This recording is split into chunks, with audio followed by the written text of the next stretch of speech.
Free school বিডির পক্ষ থেকে তোমাদেরকে অনেক অনেক শুভেচ্ছা এবং অভিনন্দন। আশা করি তোমরা সকলে ভালো আছো। আজকে আমরা দেখবো বিষয় হচ্ছে বাংলাদেশ ও বিশ্ব পরিচয়। অ্যাসাইনমেন্ট নাম্বার হচ্ছে 2, চতুর্থ অধ্যায় থেকে বাংলাদেশের ভূপ্রকৃতি ও জলবায়ু। দেখো, অ্যাসাইনমেন্টে বলা হয়েছে যে সাম্প্রতিক সংঘটিত বিশ্বের কয়েকটি দেশের বড় ধরনের ভূমিকম্পের কারণ, উৎস ও ক্ষয়ক্ষতি সম্পর্কে তালিকা প্রস্তুত করো। বাংলাদেশে এই ধরনের কোনো ভূমিকম্প সংঘটিত হলে এবং বিপুল ক্ষয়ক্ষতি হলে সেক্ষেত্রে স্বেচ্ছাসেবক হিসেবে তোমার করণীয় সম্পর্কে একটি প্রতিবেদন তৈরি করো। দেখো, আমরা উত্তরে চলে যাই। তোমরা লিখবে শিরোনাম, বাংলাদেশের ভূপ্রকৃতি ও জলবায়ু পাঠ ভূমিকম্প। দেখো, ভূমিকম্পের কারণ, উৎস ও ক্ষয়ক্ষতির তালিকা এবং স্বেচ্ছাসেবক হিসেবে আমার করণীয়। প্রতিবেদনের শিরোনাম, ভূমিকম্পের কারণ, উৎস ও ক্ষয়ক্ষতির তালিকা এবং স্বেচ্ছাসেবক হিসেবে আমার করণীয়। দেখো, প্রতিবেদন তৈরির তারিখ, তোমরা এখানে তারিখ দেবে, প্রতিবেদকের নাম দেবে, প্রতিবেদকের ঠিকানা দিবে। তারপর ভূমিকম্পের কারণ, উৎস ও ক্ষয়ক্ষতির তালিকা এবং স্বেচ্ছাসেবক হিসেবে আমার করণীয়, এটা তোমরা হেডলাইন আকারে দিয়ে দিবে। আর এটার নিচে তোমরা সুন্দর করে আন্ডারলাইন দিয়ে দিবে। সূচনা, পৃথিবীতে যত ধরনের প্রাকৃতিক দুর্যোগ রয়েছে তার মধ্যে সবচেয়ে ভয়াবহ এবং ধ্বংসাত্মক দুর্যোগ হচ্ছে ভূমিকম্প। এর ভয়াবহতার প্রধান কারণ ভূমিকম্প সম্পর্কে পূর্বে কোনো ধরনের আভাস না পাওয়া, পৃথিবীর কঠিন ভূত্বকের কোনো কোনো অংশ প্রাকৃতিক কোনো কারণে কখনো কখনো অল্প সময়ের জন্য হঠাৎ কেঁপে ওঠে। ভূপৃষ্ঠের এরূপ আকস্মিক ও ক্ষণস্থায়ী কম্পনকে ভূমিকম্প বলে। ভূমিকম্প সাধারণত কয়েক সেকেন্ড স্থায়ী হয়, আবার কখনো কিছু কিছু সময় পর পর অনুভূত হয়। এই কম্পন কখনো অত্যন্ত মৃদু, আবার কখনো অত্যন্ত প্রচন্ড হয়। 4টি দেশের ভূমিকম্পের কারণ ও উৎস। চিলির ভূমিকম্প 22 মে 1960 এ পর্যন্ত রেকর্ড করা বিশ্বের বড় ভূমিকম্প ছিল এটি। 1960 সালের 22 মে দক্ষিণ চিলিতে প্রায় 100 মাইল এলাকা জুড়ে ভূমিকম্পটি হয়। 9.5 মাত্রার ভূমিকম্পটি প্রায় 10 মিনিট ধরে চলে। স্থানীয় সময় বিকাল 3:11 এই ভূমিকম্প শুরু হয়।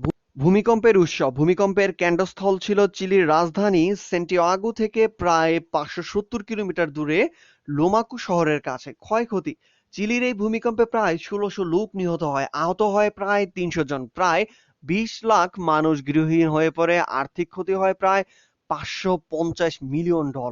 এই ভূমিকম্পের পর পুয়ের্তো সার্ভেদা নামের একটি সমুদ্র বন্দর পুরোপুরি ধ্বংস হয়ে গিয়েছিল।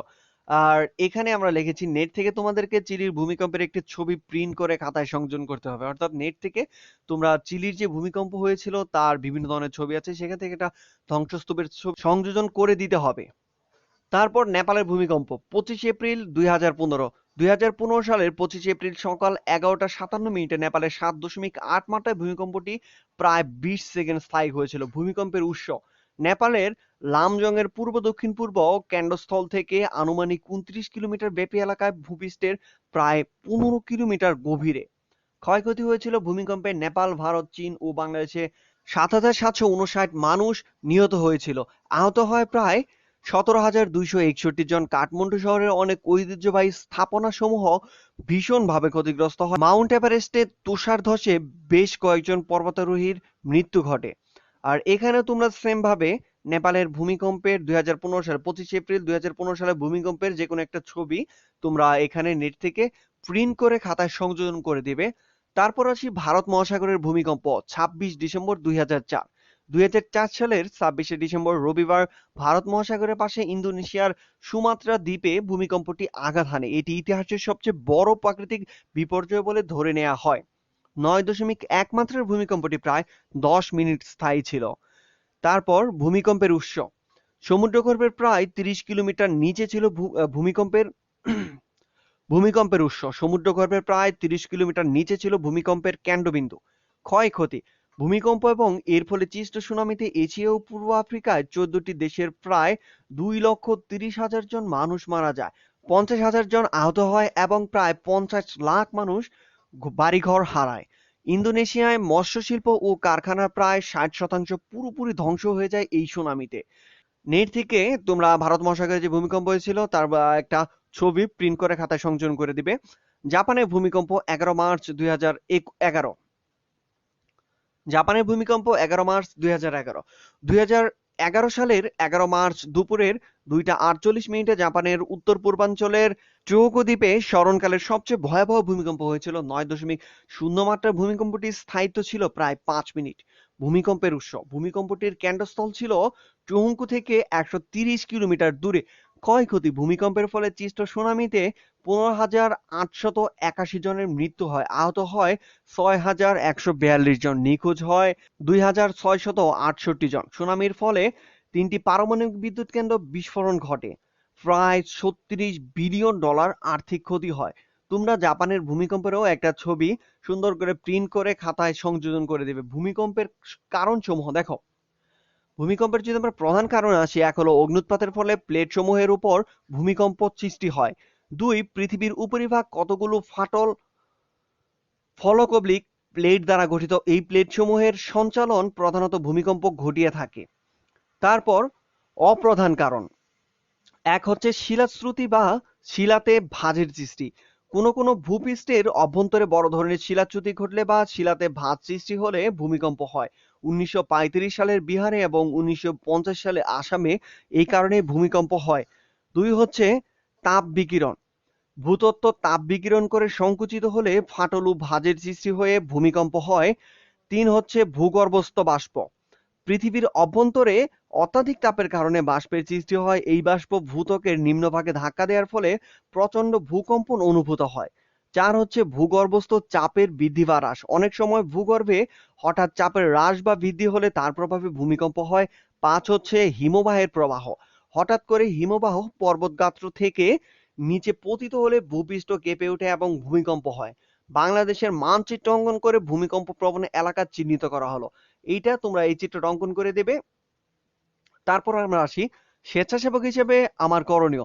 ভূমিকম্প এমন একটি দুর্যোগ যা আগে থাকতে কোনো সংকেত দেয় না, তাই এর থেকে রক্ষা পাওয়ার উপায় জানা না থাকলেও পূর্ব প্রস্তুতি ও সচেতনতা থাকলে এর ভয়াবহ ক্ষতির হাত থেকে অনেকটাই রক্ষা পাওয়া সম্ভব।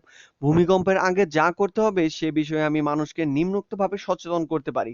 এক হচ্ছে বাড়ি বা কর্মস্থলের ভেতরে ও বাইরে নিরাপদ স্থানগুলো চিহ্নিত করে রাখতে হবে, যাতে ভূমিকম্পের সময় ভাবতে না হয় কোথায় আশ্রয় নিতে হবে। শুকনো খাবার, পানি, টর্চ, ফোন, জরুরি প্রাথমিক চিকিৎসা সরঞ্জাম হাতের কাছে রাখতে হবে। দেয়ালে ঝুলানো ভারী ছবি বা আয়না বিছানা থেকে দূরে রাখতে হবে। আলমারি অবলিক শোকেসের উপর ভারী জিনিস রাখা যাবে না। হাসপাতাল, ফায়ার ব্রিগেড প্রভৃতির ফোন নাম্বার সবার নজরে লিখে রাখতে হবে। তারপর ভূমিকম্প মোকাবেলায় যা করতে হবে দেখো।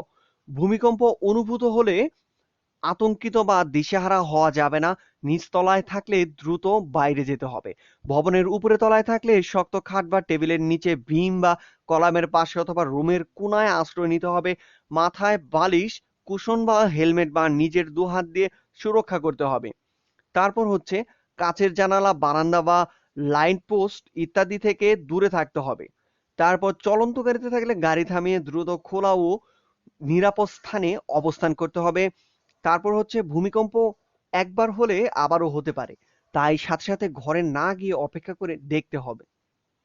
ভূমিকম্পের পরে করণীয়, ভারী কিছু নিচে আটকা পড়লে ধৈর্য ধরে অপেক্ষা করতে হবে। কিছুক্ষণ পর পর টোকা দিয়ে উদ্ধারকর্মীর দৃষ্টি আকর্ষণ করতে হবে। মনোবল হারানো যাবে না, বেঁচে থাকার ইচ্ছাই বাঁচিয়ে রাখবে। ফোন বা টর্চের ব্যাটারি অযথা খরচ করা যাবে না।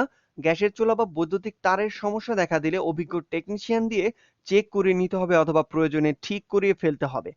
তারপর আসি আমরা ভূমিকম্পের জন্য আমাদের দেশে যে সকল প্রস্তুতি নেওয়া উচিত সেগুলো হলো, দক্ষ প্রকৌশলীর তদারকির মাধ্যমে ভালো নির্মাণ সামগ্রী ব্যবহার করে বাড়ি তৈরি করতে হবে। ন্যাশনাল বিল্ডিং কোড মেনে নতুন বাড়ি তৈরি করতে হবে। ভবন দোতলার বেশি হলে প্রতিটি কোণায় ইটের মাঝখানে ও প্রত্যেক জানালা ও দরজার পাশ দিয়ে খাড়া রড ঢোকাতে হবে। 4 তলার উপরে ভবন করা ঠিক নয়। দরজা জানলা ঘরের কোণায় না হওয়াই ভালো।